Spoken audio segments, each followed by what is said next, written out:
सबसे पहला जो इतराज किया जाता है वो ये कि इमाम अबू हनीफा रहमहुल्लाह ताला को इमाम आजम जो कहा गया है, और कई हजरात ने आपको इमाम आजम लिखा है।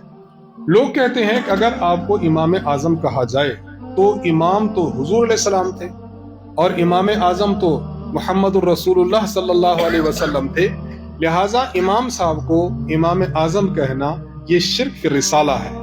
आपने एक नया रसूल कायम कर दिया, जबकि हुजूर के बाद और कोई रसूल ने आना नहीं, किसी पैगंबर ने आना नहीं, लिहाजा आपको इमाम आजम कहना ये माज़अल्लाह खत्म नबूवत पर डाका डालना है। तो लोग इमाम आजम इमाम अबू हनीफा को नहीं कहते, फिर कहना शुरू कर देते कि हम मोहम्मद रसूलुल्लाह सल्लल्लाहु अलैहि वसल्लम को कहेंगे। इस बात को अच्छी तरह समझे, दुनिया में जो टर्म्स और इस्तिलाहात होती हैं, इस्तिलाहात को जिस माहौल में बयान किया जाता है और जिस मौजू और फन में बयान किया जाता है, उस इस्तिलाह को उस फन के मुताबिक देखा जाए। अगर आप एक इस्तिलाह को उठाएं और उठाकर किसी दूसरे फन में उसको देखेंगे तो फिर आप सही नतीजे तक नहीं पहुंच पाएंगे। मैं इसकी दो मिसालें बल्कि तीन मिसालें अर्ज करता हूं। देखें, दुनिया में अल्लाह तबारक व तआला की जात ऐसी है, वमन अहसन मिनल्लाहि क़ीला, सबसे सच्ची जात, सादिक जात वो अल्लाह की जात है। और अल्लाह के बाद दुनिया में सबसे सच्चे कौन है?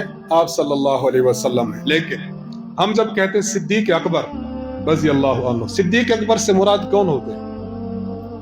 इससे मुराद सहाबा किराम रज़ी अल्लाहु अन्हुम में हजरत अबू बकर रज़ी अल्लाहु ताला अन्हु है।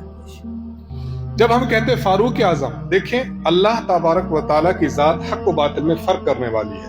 अल्लाह के बाद हुजूर अलैहिस्सलाम की जात ने हक और बातिल में फर्क किया, लेकिन फारूक आजम कहकर हम किस जात को मुखातब करते हैं और किस जात का तज़किरा करते हैं? उनका नाम हजरत उमर बिन खत्ताब रज़ी अल्लाहु अन्हु है। हम जब आज के दौर में कहते हैं कायद आजम, तो कायद आजम का क्या माना है?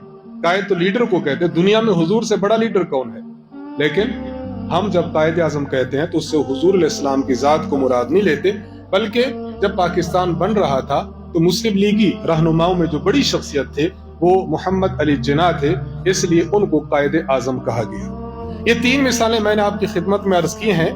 अब हम इन मिसालों में से जो नतीजा अर्ज करते हैं वो ये कि जब भी हम सिद्दीक अकबर का लफ्ज कहते हैं तो वो नबी अलैहिस्सलाम के मुकाबले में नहीं कि माज़अल्लाह हमने हुजूर अलैहिस्सलाम को सिद्दीक अकबर नहीं करार दिया बल्कि एक सहाबी को करार दिया, ये नहीं।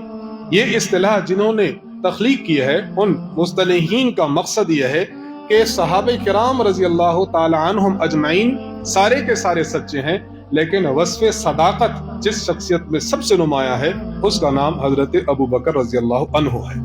तो अबू बकर सिद्दीक को सिद्दीक अकबर कहना यह हुजूर के मुकाबले में नहीं बल्कि यह बाकी सहाबा के मुकाबले में है।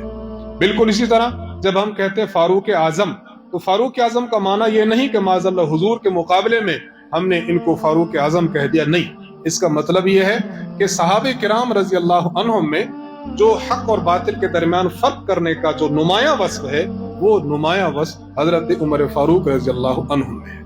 और जब हम कायद आजम कहते हैं तो हुजूर को हम माज़अल्लाह ऐसा नहीं कि हुजूर के मुकाबले में, बल्कि इसका माना कि मुस्लिम लीगी रहनुमाओं में उस वक्त बड़े कायद ये शुमार होते थे तो उस वक्त के मुसलमानों ने इनको कायद आजम कहा।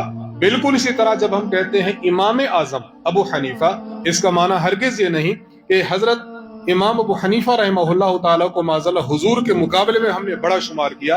ये बहतान है, गलत ताबीर है। सही ताबीर यह है कि आइम्मा अरबा, इमाम अबू हनीफा, इमाम मालिक इब्न अनस, इमाम मोहम्मद बिन इदरीस अश-शाफी और इमाम अहमद इब्न हंबल रहमहुल्लाह, इन चार आइम्मा में जो बड़ी शख्सियत हैं उनका नाम इमाम अबू हनीफा है। इन चार में अव्वलीन शख्सियत को इमाम आजम कहते हैं, न कि हम हुजूर के मुकाबले में कहते हैं। अब आप देखें कि ये जो बिला वजह का एक प्रोपेगेंडा है, एक गलत रविश है कि माज़अल्लाह हनफी लोग इमाम अबू हनीफा रहमहुल्लाह को हुजूर के मुकाबले में लाते हैं, ये बात बिल्कुल गलत है।